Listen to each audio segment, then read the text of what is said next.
ಎಲ್ರಿಗೂ ನಮಸ್ಕಾರ. Welcome to ಸ್ವರ್ಣ ಕಿಚನ್. ಇವತ್ತು ನಾನು ಅಕ್ಕಿ ಹಿಟ್ಟಿಂದ ಪೇಣಿ ಮಾಡೋದು ಹೇಗೆ ಅಂತ ಹೇಳಿ ತೋರಿಸ್ತಾ ಇದ್ದೀನಿ. ನಾನು ರೇಷನ್ ಅಕ್ಕಿನ ಚೆನ್ನಾಗಿ ತೊಳೆದ್ಬಿಟ್ಟು ನೆರಳಲ್ಲಿ ಒಣಗಿಸಿ ಹಿಟ್ಟು ಮಾಡಿಸಿ ಇಟ್ಕೊಂಡಿದ್ದೀನಿ. ಮಿಷಿನ್ಗೆ ಹಾಕಿಸಿ ಹಿಟ್ಟು ಮಾಡಿಸಿ ಇಟ್ಕೊಂಡಿದ್ದೀನಿ. ಈ ಹಿಟ್ಟಿಂದ ಸಂಡಿಗೆ ಮಾಡೋದು, ಪೇಣಿ ಸಂಡಿಗೆ ಮಾಡೋದು ಹೇಗೆ ಅಂತ ಹೇಳಿ ತೋರಿಸ್ತೀನಿ. ಒಂದು ಪಾತ್ರೆಗೆ ನಾವೇನು 1 ಲೋಟ ಅಕ್ಕಿ ಹಿಟ್ಟು ತೊಗೊಂಡಿದ್ದೀವಲ್ಲ, ಅದೇ ಲೋಟದ ಅಳತೆಯಲ್ಲಿ 2 ಕಪ್ಪಷ್ಟು ನೀರು ಹಾಕ್ಕೊಳ್ತಾ ಇದ್ದೀನಿ. ಸೇಮ್ ಮೆಷರ್ಮೆಂಟ್ ಇದೆ.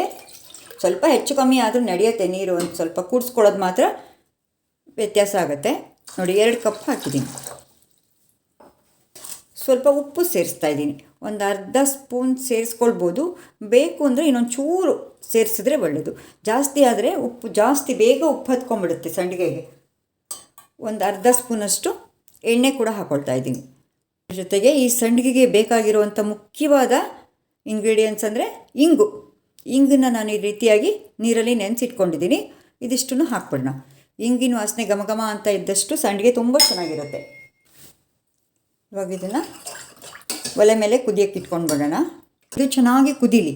ಉಪ್ಪು ಇಂಗು ಎಲ್ಲ ಅದರೊಳಗೆ ಚೆನ್ನಾಗಿ ಕುದ್ಬಿಡಲಿ. ನಂತರ ಹಿಟ್ಟು ಹಾಕೋಣ.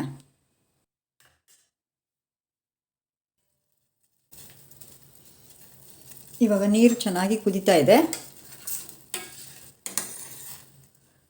ನಾವೇನು ಹಿಟ್ಟಿಟ್ಕೊಂಡಿದ್ದೀವಲ್ವ ಅದನ್ನಿವಾಗ ಹಾಕ್ಕೊಂಡ್ಬಿಡೋಣ. ಕಂಪ್ಲೀಟ್ ಹಾಕ್ಕೊಂಡಿದ್ದೀನಿ. 1 ಲೋಟ ಅಕ್ಕಿ ಹಿಟ್ಟು, ಅದೇ ಲೋಟದಲ್ಲಿ 2 ಲೋಟ ನೀರು ಕೂಡ ಹಾಕ್ಕೊಂಡಿದ್ದೀನಿ. ಇದು ಹಾಗೆ ಬೇಯಲಿ. ಮಧ್ಯೆ ಏನು ಇವಾಗ ಸೌಟ್ ಹಾಕೋದು ಬೇಡ. ಹವೆಯಲ್ಲಿ ಬೇಯುತ್ತಲ್ಲ ಅದೇ ರೀತಿ ಇದು ಮುದ್ದೆ ಬೆಂದಂಗೆ ಚೆನ್ನಾಗಿ ಬೆಂದ್ಕೊಳ್ಳಿ. ನೀರೆಲ್ಲ ಮೇಲೆ ಬರ್ತಾಯಿದೆ ನೋಡಿ. ಹಿಟ್ಟಿನ ಸುತ್ತು ಬೇಯ್ತಾ ಇದೆ. ಒಂದು 5ರಿಂದ 6 ನಿಮಿಷ ಇದು ಬೇಯಬೇಕು ಹಿಟ್ಟು. ಆವಾಗ ನಮಗೆ ಸಂಡಿಗೆ ಮಾಡೋದಕ್ಕೆ ಚೆನ್ನಾಗಿ ಬರುತ್ತೆ. ಇದು ನೀರು ಬೈ ಚಾನ್ಸ್ ಜಾಸ್ತಿ ಆದರೆ ಸ್ವಲ್ಪ ಎತ್ತಿಟ್ಕೊಳ್ಬೋದು. ಯಾಕಂದರೆ ಕೆಲವು ಅಕ್ಕಿಗಳು ಬೇಗ ನೀರನ್ನ ಅಬ್ಸರ್ವ್ ಮಾಡ್ಕೊಳ್ಳುತ್ತೆ, ಕೆಲವು ಅಬ್ಸರ್ವ್ ಮಾಡ್ಕೊಳ್ಳೋದಿಲ್ಲ. ಹಾಗಾಗಿ ಕಮ್ಮಿನೂ ಬೇಕಾಗ್ಬೋದು. ನೋಡಿ, ಇವಾಗ 5 ನಿಮಿಷ ಆಗಿದೆ. ಇದು ಚೆನ್ನಾಗಿ ಬೆಂದಿದೆ. ಇದನ್ನು ನಾವು ನೀರು ಸ್ವಲ್ಪ ತೆಕ್ಕೋಬೋದು, ನೋಡ್ಕೊಂಡು ಹಾಕ್ಕೋಬೋದು. ಈ ರೀತಿಯಾಗಿ ಸ್ವಲ್ಪ ಇದನ್ನು ಹೀಗೆ ವಾರೆ ಮಾಡಿಬಿಟ್ಟು ನೀರನ್ನು ಬಗ್ಸ್ಕೊಂಬರೋಣ. ಮತ್ತೆ ಕೂಡಿಸ್ಬೇಕಾದ್ರೆ ಹಾಕಕ್ಕೆ ಬೇಕಾಗುತ್ತೆ.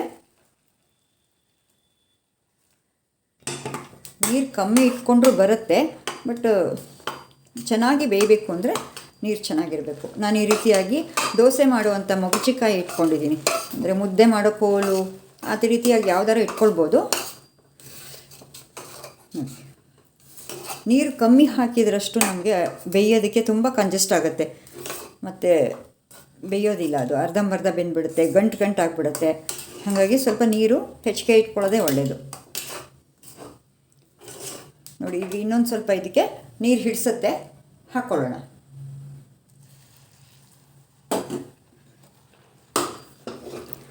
ಹಾಕ್ಕೊಂಡು ಅದರಲ್ಲಿ ಈ ರೀತಿ ಚೆನ್ನಾಗಿ ಕೂಡಿಸ್ಕೊಂಡ್ಬಿಟ್ರೆ ಸಂಡಿಗೆ ಹಿಟ್ಟು ರೆಡಿ ಆಗಿಬಿಡುತ್ತೆ.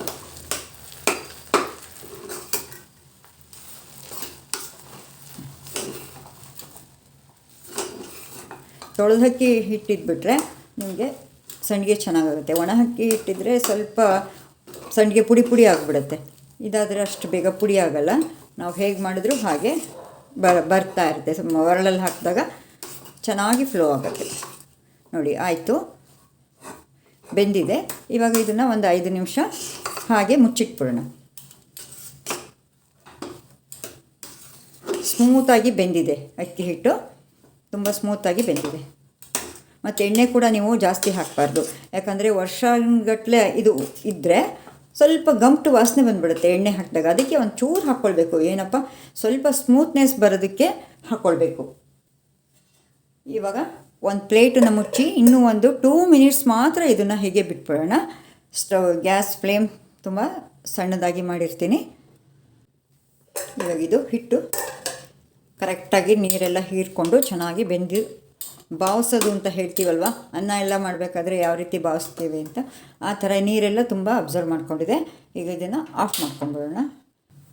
ಇವಾಗ ಈ ಹಿಟ್ಟನ್ನು ಮುದ್ದೆ ಮಾಡ್ಕೊಂಡಿದ್ದೀವಲ್ಲ ಇದನ್ನು ಒಂದು ಪ್ಲೇಟಿಗೆ ಹಾಕ್ಕೊಂಡು ಸ್ವಲ್ಪ ಸ್ವಲ್ಪನೇ ಹಾಕ್ಕೊಳ್ಳೋಣ.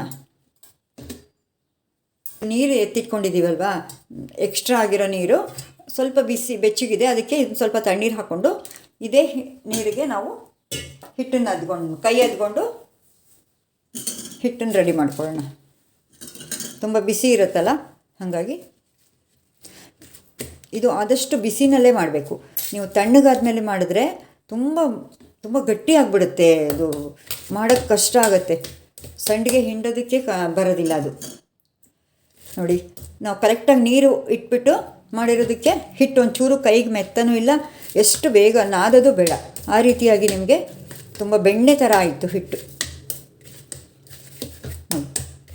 ತುಂಬ ನೀರು ಕಮ್ಮಿ ಆದಷ್ಟು ನೀವು ನಾದ್ಕೊಳ್ಳಬೇಕು ಮತ್ತು ಗಂಟಾಗೋದು ಚಾನ್ಸಸ್ ಜಾಸ್ತಿ ಇರುತ್ತೆ. ಹಾಗಾಗಿ ಈ ರೀತಿ ರೆಡಿ ಮಾಡ್ಕೊಳ್ಳೋಣ ಹಿಟ್ಟನ್ನು. ಇವಾಗ ನಾನು ಏನು ಪೇಣಿ ಮಾಡೋದಕ್ಕೆ ಚಕ್ಲಿ ಒರಳನ್ನು ಇಟ್ಕೊಳ್ತೀನಿ. ನೋಡಿ, ಈ ರೀತಿಯಾದ ಚಕ್ಲಿ ಒರಳನ್ನು ಇಟ್ಕೊಂಡಿದ್ದೀನಿ. ಮತ್ತು ಅದ್ರ ಬಿಲ್ಲೆ ಇದು ಸಣ್ಣ ಕಣ್ಣಿದೆ ಇದು, ಅದಕ್ಕೆ ಇದಕ್ಕೇನು ಮಸಾಲೆ ಏನು ಹಾಕೋದು ಬೇಡ, ಯಾಕಂದರೆ ಇದು ತುಂಬ ಪುಟಾಣಿ ಸಣ್ಣ ಸಣ್ಣ ಕಣ್ಣಿರೋದ್ರಿಂದ ನಮಗದು ಬೇಗ ಹಿಡ್ಕೊಂಡ್ಬಿಡುತ್ತೆ. ಈ ಒರಳಿಗೆ ಒಂದು ಸ್ವಲ್ಪ ನೀರು ಕೈಯಲ್ಲಿ ಹೀಗೆ ಒದ್ದೆ ಮಾಡಿಕೊಂಡು ಒರೆಸ್ಕೊಳ್ಳೋಣ. ಆದಷ್ಟು ಎಣ್ಣೆ ಜಾಸ್ತಿ ಉಪಯೋಗಿಸ್ಕೊಳ್ಳೋದು ಬೇಡ, ಯಾಕಂದರೆ ತುಂಬ ಇಟ್ಟಷ್ಟು ವಾಸನೆ ಗಂಟಾಗಿ ವಾಸನೆ ಬರುತ್ತೆ. ನೋಡಿ, ಇದರೊಳಗೆ ನಾನು ಈ ಹಿಟ್ಟನ್ನು ಹಾಕ್ಕೊಂಡೆ, ಇದನ್ನು ಲಿಡ್ ಕ್ಲೋಸ್ ಮಾಡ್ಕೊಳ್ತಾ ಇದ್ದೀನಿ. ತುಂಬ ಈಸಿ ಇದೆ ಮಾಡೋದು. ಅದ್ರ ತೊಳೆದ ಅಕ್ಕಿ ಹಿಟ್ಟಿದ್ಬಿಟ್ರಂತೂ ತುಂಬ ಚೆನ್ನಾಗಾಗುತ್ತೆ. ನೋಡಿ, ಈ ರೀತಿ ಆಯಿತು. ಇವಾಗ ನಾನು ಅದು ಸಂಡಿಗೆ ಹಾಕೊಳ್ಳಿಕ್ಕೆ ತಟ್ಟೆಗಳನ್ನು ರೆಡಿ ಮಾಡ್ಕೊಂಡಿದ್ದೀನಿ. ಈ ರೀತಿಯಾದ ಸ್ಟೀಲ್ ತಟ್ಟೆಗಳನ್ನು ಇಟ್ಕೊಂಡಿದ್ದೀನಿ ನಾನು, ಯಾಕಂದರೆ ಈ ಥರ ಸ್ಟೀಲ್ ತಟ್ಟೆಗೆ ಹಾಕಿ ನಾವು ಮಾಡೋದ್ರಿಂದ ನಾವು ಬಿಸಿಲಲ್ಲಿ ಒಣಗಕ್ಕಿಟ್ರೆ ಇದ್ರ ಹೀಟ್ ಕೂಡ ನಮಗೆ ಬೇಗ ಸಿಗುತ್ತೆ, ತುಂಬ ಚೆನ್ನಾಗಿ ಬೇಗ ಒಣಕೊಂಡು ಬಿಡುತ್ತೆ. ಮತ್ತು ಇದಕ್ಕೂ ಕೂಡ ನಾನು ಅದೇ ನೀರಿನ ಈ ಥರ ಒದ್ದೆ ಮಾಡ್ತಾಯಿದ್ದೀನಿ. ಎಣ್ಣೆ ಹಚ್ಚೋದೇನು ಬೇಡ, ಒಂದು ಸ್ವಲ್ಪ ಒದ್ದೆ ಮಾಡಿಬಿಟ್ರೆ ಸಾಕು. ನೀರು ಕೈಯಲ್ಲಿ ಈ ರೀತಿ ಸವರ್ಕೊಂಡ್ಬಿಟ್ರೆ ಈಸಿ ಆಗುತ್ತೆ, ಸಂಡಿಗೆ ಮೆತ್ಕೊಳ್ಳೋದಿಲ್ಲ, ಅಂಟ್ಕೊಳ್ಳೋದು ಇಲ್ಲ. ಇವಾಗ ಇದಕ್ಕೆಲ್ಲ ಮಾಡ್ಕೊಂಡು ಬಿಡೋಣ.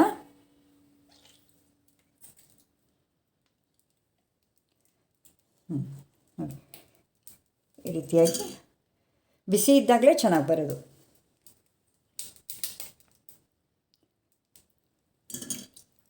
ಇದು ಒಣಗಿದರೆ ಸ್ವಲ್ಪ ಸಣ್ಣ ಆಗುತ್ತೆ.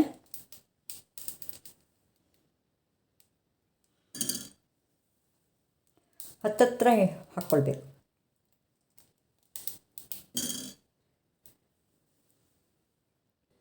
ಪೇಣಿನ ಈ ರೀತಿಯಾಗಿ ತಟ್ಟಲ್ಲಿ ರೆಡಿ ಮಾಡಿಟ್ಕೊಂಡಿದ್ದೀನಿ. ಬೆಳಗ್ಗೆ ಬೇಗ ಮಾಡಿರೋದ್ರಿಂದ ಬಿಸಿಲಿಗೆ ಇಟ್ಬಿಟ್ರೆ ಇಡೀ ದಿನ ನಮಗೆ ಬಿಸಿಲು ಸಿಗುತ್ತೆ. ಮಧ್ಯಾಹ್ನದೊಳಗೆ ಇದು ಒಣಗಿಬಿಡುತ್ತೆ, ಒಂದೇ ದಿನ ಸಾಕು. ಇನ್ನು ಸ್ವಲ್ಪ ಕಮ್ಮಿ ಬಿಸಿಲು ಅಥವಾ ಲೇಟಾಗಿ ಇಟ್ವಿ ಅಂತಂದರೆ ಇನ್ನೊಂದು ದಿನ ನಾವು ಅದನ್ನು ಬಿಸಿಲಲ್ಲಿ ಇಟ್ಕೊಳ್ಬೇಕು.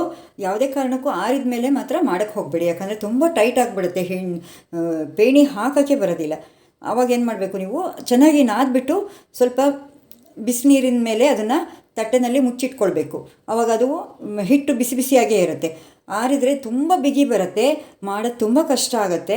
ಇದೊಂದು ನೆನಪಿಟ್ಕೊಂಡ್ರೆ ನಿಮಗೆ ಸಂಡಿಗೆ ಮಾಡೋದು ತುಂಬ ಈಸಿ ಆಗುತ್ತೆ. ಬಿಸಿ ಇದ್ದಾಗ ಪಟಪಟ ಅಂತ ಎಲ್ಲ ಒಂದಲ್ಲ ಇಬ್ಬರು ಸೇರಿಕೊಂಡು ತುಂಬ ಸಂಡಿಗೆ ಮಾಡಿಬಿಡ್ಬೋದು. ಇದನ್ನು ಇವಾಗ ಬಿಸಿಲಲ್ಲಿ ಒಣಗಕ್ಕೆ ಇಟ್ಕೊಂಡು ಬರ್ತೀನಿ. ನೋಡಿದ್ರಲ್ಲ, ಅಕ್ಕಿ ಪೇಣಿ ಮಾಡಿದ್ದು ಬಿಸಿಲಿಗೆ ಒಣಗಿದೆ ಚೆನ್ನಾಗಿ. ನೋಡಿ, ಈ ರೀತಿಯಾಗಿ ಬಿಡಿ ಬಿಡಿಯಾಗಿ ಚೆನ್ನಾಗಿ ತೆಗೆದಿದೆ. ಇವಾಗ ಇದನ್ನು ಕರೆದು ನೋಡೋಣ. ಎಣ್ಣೆ ಬಿಸಿಗಿಟ್ಟಿದ್ದೀನಿ, ಎಷ್ಟು ಚೆನ್ನಾಗಾಗತ್ತೆ ಅಂತ ಹೇಳಿ ನೋಡ್ಕೊಂಬರೋಣ. ಇವಾಗ ಎಣ್ಣೆ ಚೆನ್ನಾಗಿ ಬಿಸಿಯಾಗಿದೆ, ಸಂಡಿಗೆ ಹೇಗಾಗತ್ತೆ ಅಂತ ಹೇಳಿ ನೋಡೋಣ. ನೋಡಿ, ಚೆನ್ನಾಗಿ ಕಾದಿರಬೇಕು ಎಣ್ಣೆ. ಸ್ವಲ್ಪ ಕಾದರೂ ಕೂಡ ನಿಮಗದು ಅರಳಲ್ಲ ಸಂಡಿಗೆ. ನೋಡಿ, ಚೆನ್ನಾಗಿ ಅರಳಿತು. ನಾನು ಹಾಕಿದ್ದು ಒಂದು ಸಣ್ಣ ಸಂಡಿಗೆ. ನೋಡಿ, ಬೇಗ ತೆಗೆದ್ರೆ ನಿಮಗೆ ಬೆಳ್ಳಿಗೆ ಸಿಗುತ್ತೆ. ಸ್ವಲ್ಪ ಅದರೊಳಗೆ ಜಾಸ್ತಿ ಬಿಟ್ವಿ ಅಂದರೆ ಕೆಂಪಾಗೋ ಚಾನ್ಸಸ್ ಜಾಸ್ತಿ ಇದೆ, ಅಂದರೆ ಯಾಕಂದರೆ ಬರೀ ಅಕ್ಕಿ ಇರುತ್ತಲ್ವ, ಹಾಗಾಗಿ.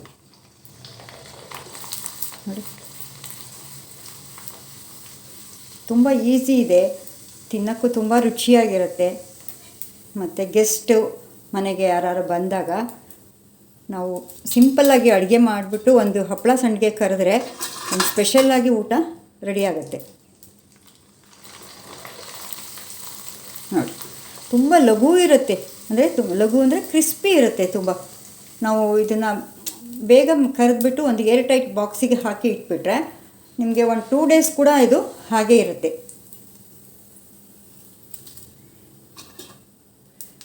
ನೋಡಿ, ಎಲ್ಲ ಸಂಡಿಗೆ ಕೂಡ ಚೆನ್ನಾಗೇ ಆಗಿದೆ.